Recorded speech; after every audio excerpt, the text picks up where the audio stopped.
Kidlat News Updates.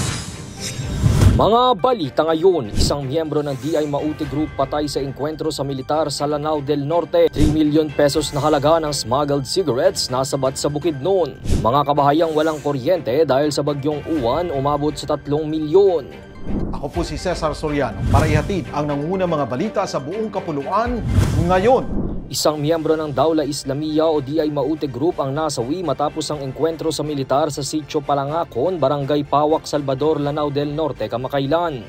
Ayon sa mga tropa ng 3rd Scout Ranger Battalion, nakaengkwentro ng mga sundalo ang 3 armadong suspect na nagresulta sa 20 minutong palitan ng putok.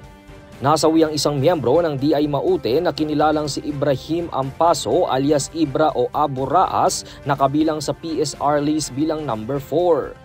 Na-recover sa lugar ang 2 M16A1, 2 M14, isang M203 grenade launcher, pati iba pang war materials kasama ang Baofeng radius, rifle magazines, assorted ammunition at smartphones. Nasabat ng mga otoridad ang tinatayang 3 milyong pisong halaga ng smuggled cigarettes mula sa isang garbage truck na hinarang sa checkpoint sa Sitio Ticob, Barangay Pamotolan, Kalilangan, Bukidnon kahapon November 10. Ang truck na minamaneho ng isang nagngangalang Ahmad, 45 anyos mula Zamboanga del Sur, kasamang isang nagngangalang Malik, 38 anyos mula naman sa Marawi City, ay naging kahina-hinala matapos mabigong magpakita ng valid na ORCR. Sa inspeksyon, nadiskubre ang 75 master cases ng San Marino cigarettes na nakatago sa likuran ng sasakyan. Agad na inaresto ang 2 suspect at kinumpiska ang mga kontrabando.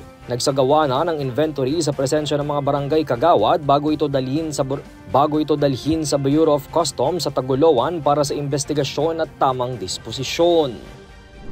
Nasa 3 milyong kabahayan ang nawalan ng kuryente matapos ang pananalasa ng bagyong Uwan sa 12 rehiyon sa Luzon at Visayas. Ayon sa report na natanggap ng Office of Civil Defense mula sa National Electrification Administration o NEA, aabot sa 20 electric cooperatives ang naapektuhan ni Super Typhoon Uwan sa pananalasa nito sa Bicol Region, lalawigan ng Aurora, Nueva Ecija, Nueva Vizcaya, Quirino, Northern Samar at Samar. Aabot naman sa mahigit 4.7 million member consumer owners ang naapektuhan habang nasa mahigit 2.9 million na consumers naman ang walang elektrisidad matapos magtumbahan ng mga poste ng kuryente dulot ng malakas na hangin dala ng bagyo.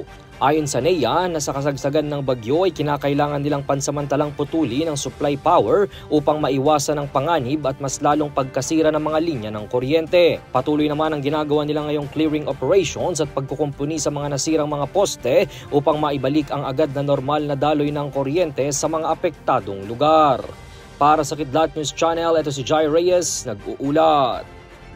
Ako po si Cesar Soriano, kasama nyo sa bawat pagputo ng balita.